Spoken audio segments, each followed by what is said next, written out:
tous et à toutes, bienvenue sur Free Matin, à suivre dans un instant la une des journaux avec Adera Chirou, bonjour. Bonjour à vous les gens, chers amis internautes, bonjour à la une des parutions ce matin, la conférence sur le plaidoyer durable et la dette soutenable en Afrique, le plaidoyer du président Patrice Talon fait couler beaucoup d'encre et de salive, les questions de souveraineté, le bien-être des populations et la révision constitutionnelle continue de faire couler beaucoup d'encre et de salive également. Dans le débat avec Aleski Tomé et Kadera Chirou, nous parlerons donc de cette tournée du ministère des Affaires sociales pour le transfert donc de plusieurs malades mentaux dans des centres de traitement. Bonjour Aleski Tomé. Bonjour Nadège. Oui, c'est vrai que le ministère de la Famille a lancé la fin de semaine passée une opération pour la prise en charge des malades mentaux et autres individus qui séjournent dans les rues de Cotonou.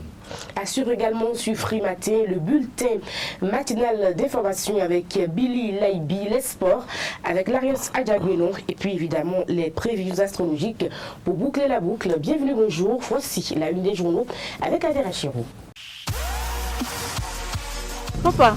Oui, ma fille. Tu sais, je t'ai dit qu'après mon bac, je veux devenir journaliste reporter d'images, non? Papa, tu penses m'inscrire où? Esaü, papa. Waouh! Maman, maintenant que j'ai eu le bac, je veux faire les finances et trésors. Tu comptes m'inscrire où? Esaü, mon fils. Esaü? Oui, maman! Papa, Oui. tu sais qu'après mon bac, je veux être diplomate, non? Et tu comptes m'inscrire dans quelle université? Mais Esaü, naturellement. Esaü? À ESAE, vous êtes bien formé dans les filières comme administration du travail et de la sécurité sociale, administration générale et territoriale, administration des impôts, gestion des marchés publics, planification et développement local, droit et sciences économiques et de gestion. ESAE, c'est aussi sa télé numérique ESAE TV et son journal L'Informateur. ESAE, c'est à Bedjromede, 3e rue après le carrefour 16 ampoules allant à Jericho. Numéro de téléphone 98 98 14 00 96 80 55 11 90 93 65 21. ESAE, l'excellence a un nom.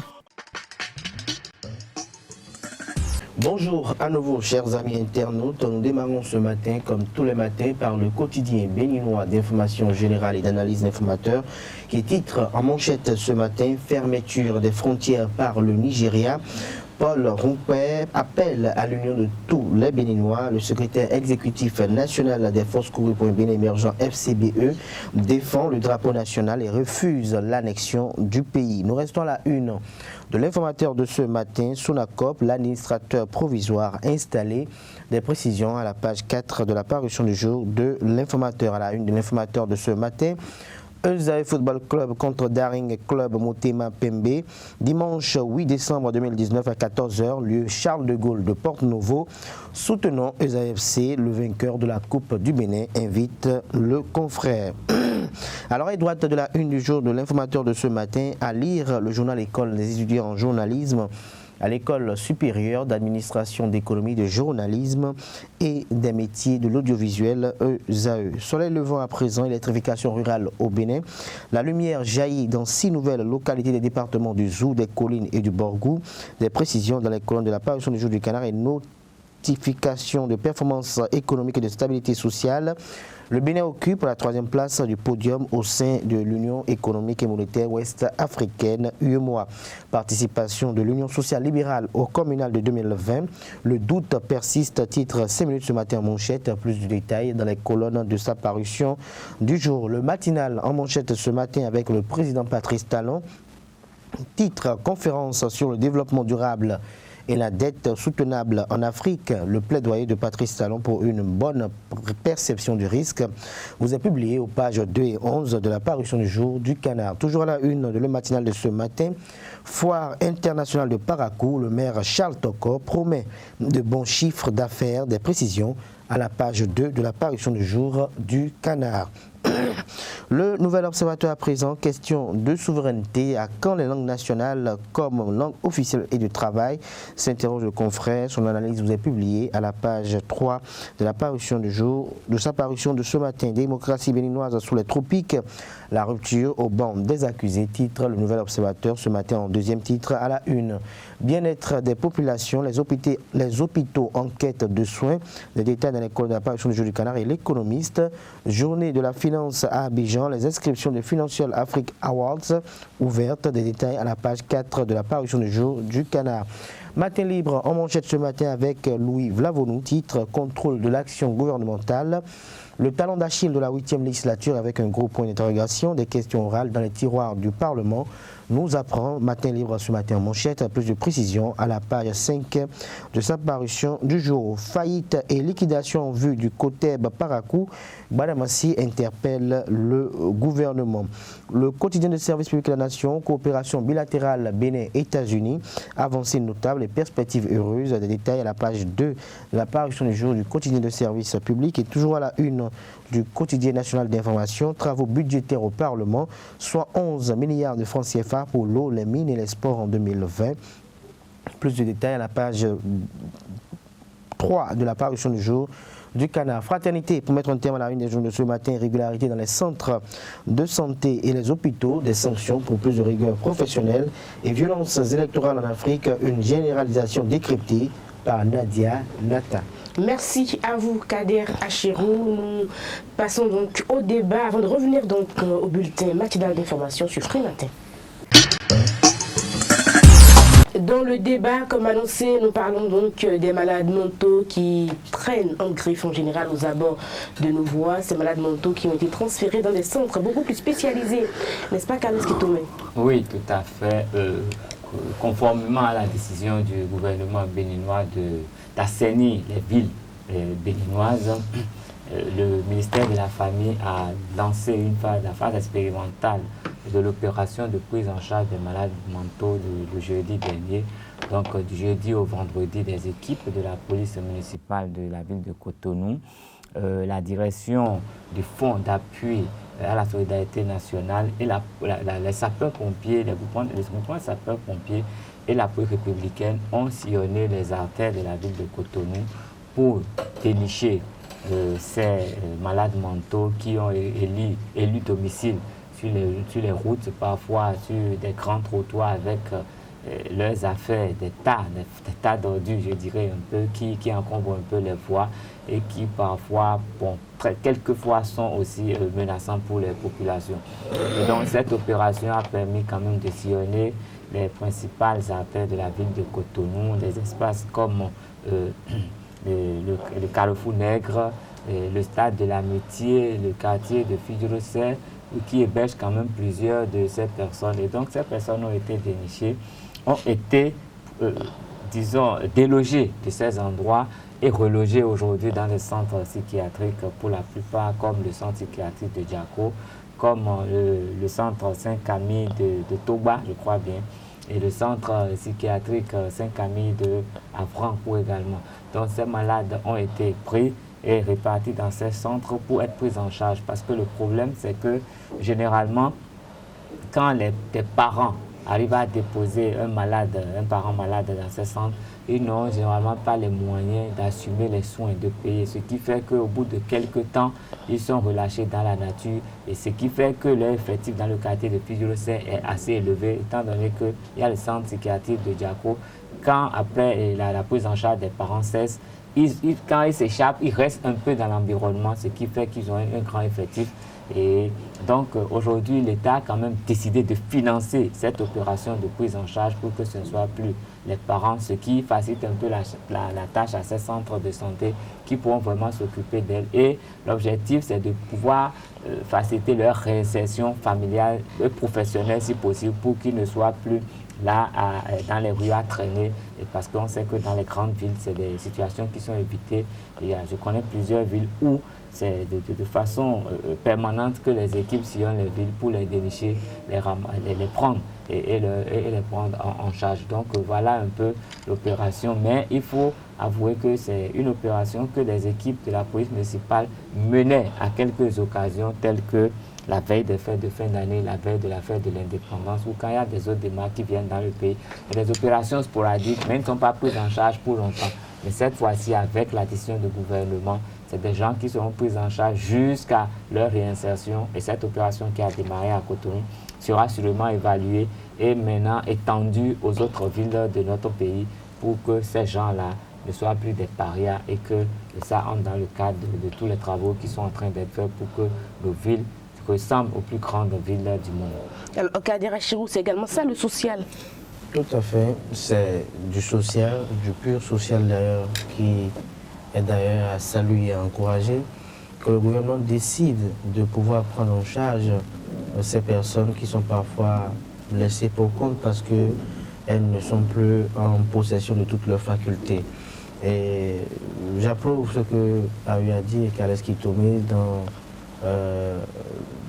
en donnant l'information selon laquelle dans le quartier de Fidjosé, il y a beaucoup de malades mentaux.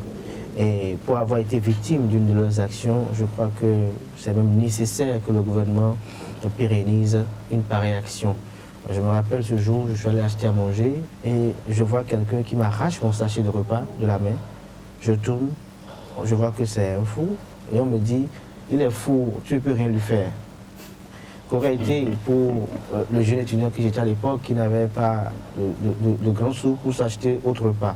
C'est pour dire que autant ils sont dans la rue et qu'ils déambulent, autant ils peuvent agresser, autant également quand ils veulent traverser la voie, ils ne regardent pas à gauche ni à droite, ils traversent la voie, ce qui peut toutefois occasionner des accidents.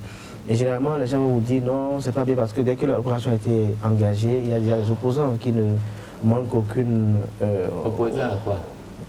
Opposant à la gouvernance notamment, qui estiment que pour eux, c'est pas bien, qu'on aurait pu faire autrement, parti-pata, jusqu'à ce qu'on arrive à confondre parfois le fou à un clochard. Je crois que ce qui est fait, comme vous avez si bien le souligné, c'est du social, c'est d'accompagner les parents de ces victimes-là à prendre en charge leurs parents afin que d'ici 1 an, quelques mois, 2 ans, ces personnes-là qui ont subi peut-être ces troubles-là, suite peut-être à la situation, suite peut-être à la vue de ce qui ne devait pas être vu par le commun des vivants, qui puissent après renouer avec les commodités vitales et qui puissent rentrer dans leur famille et avoir une bonne insertion professionnelle, une réinsertion professionnelle, ce serait bien. Donc je crois que c'est une bonne idée. Il faut que le gouvernement poursuive cette lancée, continue de financer ces centres psychiatriques également, parce que n'oubliez pas que si les financements s'arrêtent au niveau de ces différents centres, ils vont devoir revoir un peu le nombre qu'ils ont, ils vont devoir revoir un peu et libérer dans la nature les plus indisciplinés, parce que vous savez que travailler avec ce genre de personnes véritablement vous amène aussi à être dans votre état d'âme. Et donc parfois c'est chiant, parfois c'est pas très agréable de pouvoir faire le tandem entre côtoyer des malades mentaux et côtoyer des gens qui sont totalement normaux. Si vous ne savez pas faire, vous risquez aussi des gens qui sont normaux plutôt. Donc vous risquez de les rejoindre aussi. Donc l'idéal c'est que le gouvernement puisse poursuivre de payer, puis poursuivre d'encourager également les différents encadreurs pour que définitivement, comme l'avait voulu le préfet du département littoral, qui était quand même précurseur de cette initiative, rappelons-le, Modeste Togoula, qui avait déjà commencé dès son arrivée à pouvoir demander à ce que les malades mentaux puissent quitter un peu les bords des voies et même les mendiants. Donc je crois que c'est une bonne initiative que pouvoir poursuivre dans cette lancée afin que le mieux-être, les populations les plus démunies, les plus défavorisées puissent jouir véritablement des programmes sociaux du gouvernement et non que ce soit les personnes déjà nanties qui sont directeurs de structures étatiques qui servent les avantages de ces programmes-là à leurs militants ou militantes d'un parti politique qui sont déjà au-dessus des personnes nanties. Quel est-ce qui tourne? Oui, bon, c'est vrai qu'il peut y avoir confusion entre un fou et un clochard, un malade mental et un clochard, ça dépend du degré de sa maladie. Mais je sais que dans ces centres psychiatriques, il y a des spécialistes de la question qui pourront faire la part des choses. Et s'il s'avérait que quelqu'un qui a été conduit dans ces centres ne présente pas les états psychologiques, sinon n'est pas un malade mental, c'est normal qu'il soit traité autrement, pas comme les autres. Et déjà même pendant que la police municipale était en train de prendre en charge ces personnes, avant d'embarquer quelqu'un, il y a quand même une série de questions qui sont posées aux gens. Et quand vous avez été témoin des réponses, des raisonnements de certains, vous n'avez pas besoin d'un microscope pour savoir que lui, il a un problème mental. Et par contre, il y en a qui raisonnent pendant de longues minutes bien, mais au bout du rouleau, on se rend compte qu'il n'y a aucune cohérence. Et en fait, ils disent des choses. Bon, à un moment donné, j'avais pris quelqu'un au sérieux au point où, à un moment donné, j'avais éclaté de rire parce que je m'étais rendu compte qu'il m'avait mené en bateau. Tout le temps, il disait rien de raisonnable. Et donc, l'erreur est possible. Mais dès que l'erreur sera commise, elle sera corrigée. Et donc, ce n'est pas encore une question pour qu'on en fasse un débat politique où les gens vont commencer à attaquer sur le gouvernement. C'est celui qui ne fait rien, qui ne commet pas d'erreur. Mais celui qui travaille commet toujours des erreurs. Et je crois que la qualité de l'homme, c'est de pouvoir reconnaître ses erreurs et les corriger. Je crois que les acteurs qui sont impliqués dans cette opération sauront quand même corriger leurs erreurs pour ne pas aggraver les déboires, pour ne pas créer des situations en fait ingérables. Je le pense sincèrement. Merci à vous, Kales Kitome Kader Achirou. C'était le débat sur Frimatin. Nous passons au bulletin matinal d'information avec Billy Laibi. Mesdames et messieurs, bonjour. Les travaux de rénovation du siège de la Cour constitutionnelle ont démarré ce lundi 2 décembre. Financés par le budget national d'un coût global de 1 776 138 768 francs CFA, ces travaux sont prévus pour durer environ 11 mois. Au cours de la cérémonie de remise de site à l'entreprise en charge de la rénovation, vendredi dernier, le représentant du président de la Cour constitutionnelle, Rogobert Azon, a exhorté l'entreprise en question à la célérité et au respect des engagements pour des travaux de qualité. Le ministère des Enseignements secondaires, techniques et de la formation professionnelle veut mettre en place une bibliothèque numérique du sous-secteur de l'alphabétisation et de la promotion des langues nationales. Pour ce faire, il est prévu une opération de collecte de documents du 9 au 17 décembre sur toute l'étendue du territoire national. Le ministre Marion Kakpo invite donc les opérateurs privés d'alphabétisation, les structures de ministères et autres acteurs du sous-secteur ainsi que toute personne intéressée par les questions d'alphabétisation et de promotion des langues nationales à apprêter en version papier et numérique des documents susceptibles d'alimenter la bibliothèque numérique. L'ONG Le Social au cœur du développement a procédé le samedi 30 novembre dernier à la remise de plus d'une centaine de cartes d'identification et de suivi 6 à bon nombre d'étudiants issus d'établissements privés d'enseignement supérieur du Bénin. Ce sésame permettra aux étudiants d'obtenir des réductions sur leurs contributions dans les écoles partenaires, voire des stages payants dans des structures de l'État et autres avantages liés à l'édification d'une vie professionnelle brillante. Voici le compte-rendu. Dans une dynamique de poursuite de ces œuvres sociales au service de la communauté, en l'occurrence la couche juvénile, l'organisation non gouvernementale Le Social au cœur du développement a procédé le samedi 30 novembre 2019 à la remise de plus d'une centaine de cartes CIS, entendez, cartes d'identification et suivi, à plusieurs étudiants issus d'établissements privés d'enseignement supérieur du Bénin. Un sésame qui permettra aux bénéficiaires d'obtenir des réductions pour leurs contributions dans les écoles partenaires, d'effectuer des stages payants dans des structures étatiques, ainsi que d'autres avantages liés à l'édification d'une vie professionnelle radieuse et exemplaire.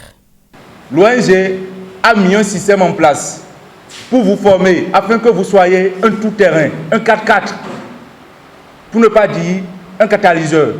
Pourquoi?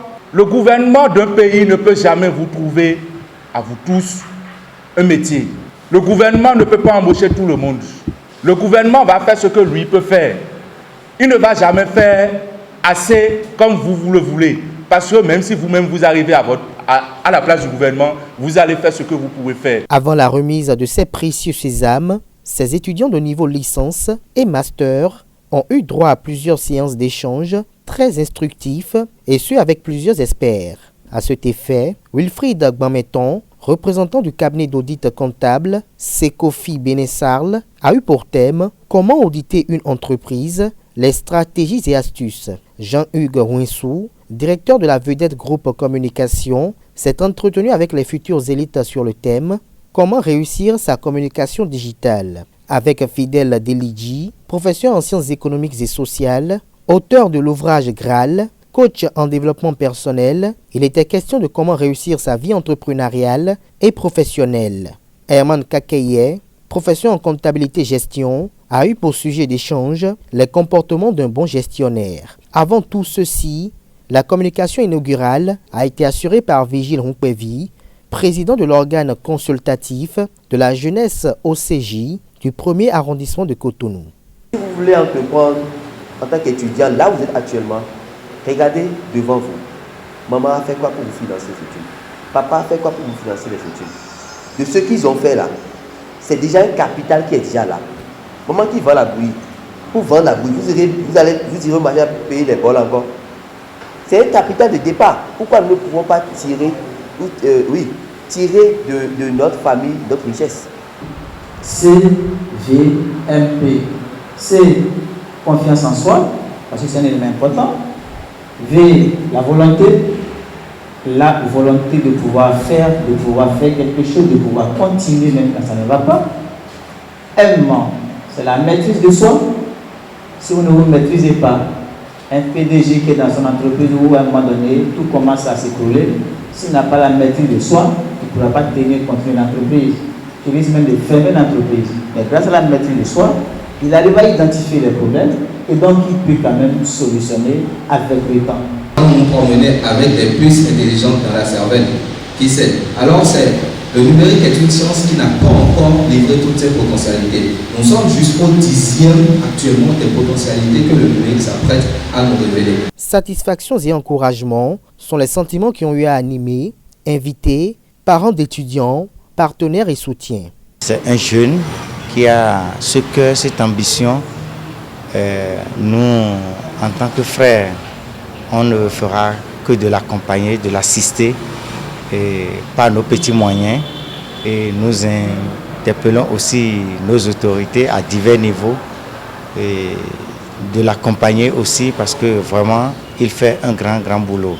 Il y a quelques hôpitaux avec lesquels nous avons noué de partenariat et dès que vous allez sentir de malaise, avec cette carte, vous aurez des opportunités de réduction sur vos soins dans ces hôpitaux. De chaleureux remerciements ont été adressés aux différentes universités partenaires de l'ONG SCD pour la bonne et franche collaboration. Le président de l'ONG a tenu aussi à remercier Judith Darhui, directrice générale adjointe du service de volontariat du Bénin, pour son grand soutien aux actions de l'ONG SCD au profit de la jeunesse et des ménages en situation difficile. SCD est une organisation non gouvernementale qui contribue à la réduction de la pauvreté et du chômage. Elle aide les jeunes dans leurs différentes formations afin de leur faciliter l'insertion professionnelle. Une opération de ratissage des artères de la ville de Cotonou a été lancée le jeudi 28 novembre dernier par le ministère des Affaires sociales et de la microfinance. Appuyé par le groupement de sapeurs-pompiers, les équipes de la police républicaine ont pendant 2 jours convoyé plus d'une 50aine de malades mentaux. Ces derniers ont été transférés dans des centres de traitement à Cotonou et environ. Pour plus de précision, suivez ce compte-rendu. Les malades mentaux de la ville de Cotonou sont la cible de la police municipale et des sapeurs-pompiers depuis le jeudi 28 novembre 2019. Il s'agit de la phase expérimentale de leur prise en charge organisée par le ministère de la Famille et des Microfinances. Oui, l'opération de ce matin est une opération pilote. Nous sommes en train de faire un essai. C'est une expérience que je crois très bien appréciée par tous les acteurs. Et nous allons l'étendre progressivement dans d'autres villes. D'ailleurs, pour environ 1 heure à 2 heures d'opération, vous voyez le grand nombre de malades que nous venons, n'est-ce pas, d'intercepter. Nous allons poursuivre, compte tenu, n'est-ce pas, de la programmation que Madame le ministre nous donnera comme orientation. Alors, tout le processus est pris en compte. Il s'agit non seulement d'assurer leur traitement ici, mais également d'assurer leur réinsertion familiale. Ils seront retournés ils vont retourner dans leur famille. Ceux qui pourront retrouver, n'est-ce pas, leur profession auront un appui n'est-ce pas, en activité génératrice de revenus. Donc tous les aspects de réinsertion familiale, de réinsertion professionnelle seront pris en compte. Appuyée par le groupement des sapeurs-pompiers et la police républicaine, la police municipale de la ville de Cotonou est la cheville ouvrière de cette opération.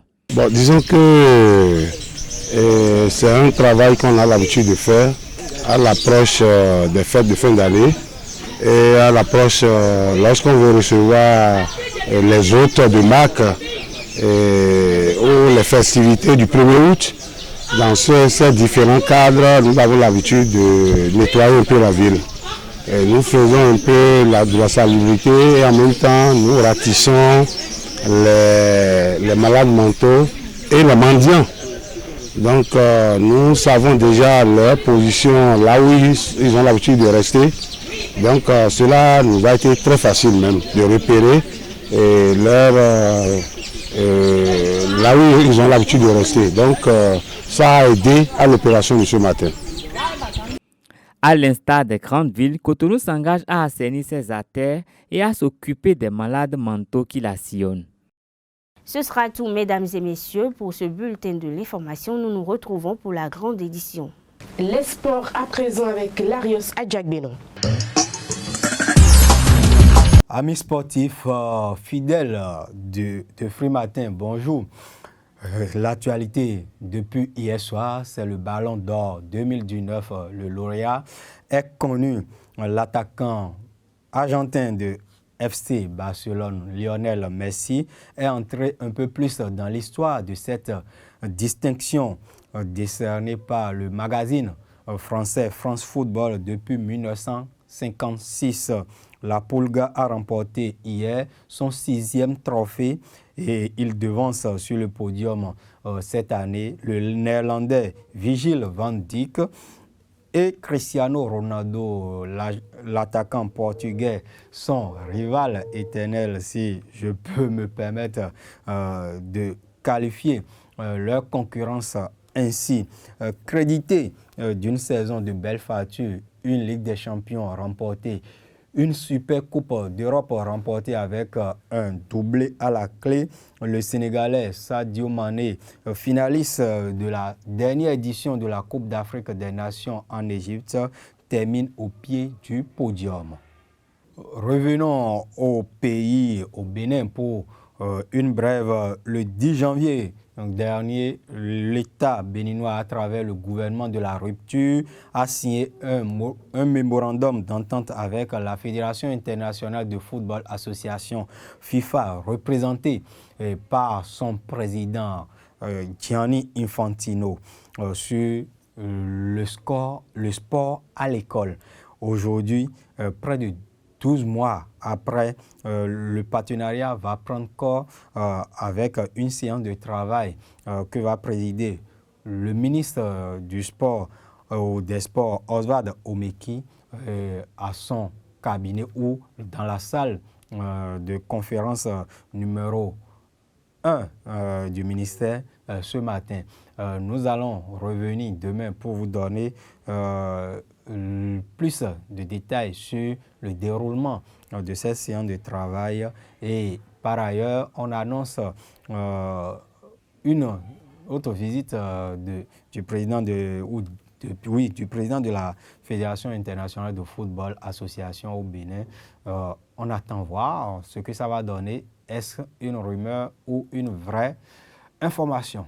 Retour plateau, les prévisions astrologiques avec Billy Laibi. Bienvenue à ce rendez-vous des astres. Bélier, vous pensez que vos décisions seront toujours correctes, mais en réalité ce n'est pas toujours le cas. Taureau, vous serez survolté et aucun obstacle de taille ne vous paraîtra insurmontable. Ceux qui voudront se dresser sur votre route connaîtront le malheur. Gémeaux, vous aurez beaucoup à faire dans votre métier. Vos relations avec vos collègues seront cordiales conviviale et distrayante. Chers amis concerts, la journée vous sera bénéfique et vous attirera toutes les bienveillances. Amis Lion, profitez de cette journée faste pour entreprendre des démarches délicates qui exigent assurance, dynamisme et audace. Vierge, ce sera le moment de concrétiser vos idées, de donner une base sûre au projet que vous avez élaboré récemment. Chers Balance, vous triompherez et les concurrents qui pensaient pouvoir vous enfoncer en seront pour le frère. Scorpion, on fera beaucoup pour vous si vous rémunérez les travaux réalisés. Sagittaire, profitez de votre humeur décisive actuelle et lancez-vous dans de nouveaux projets financiers. Cela pourrait en valoir la peine. Capricorne, attention à ne pas afficher trop ouvertement vos ambitions.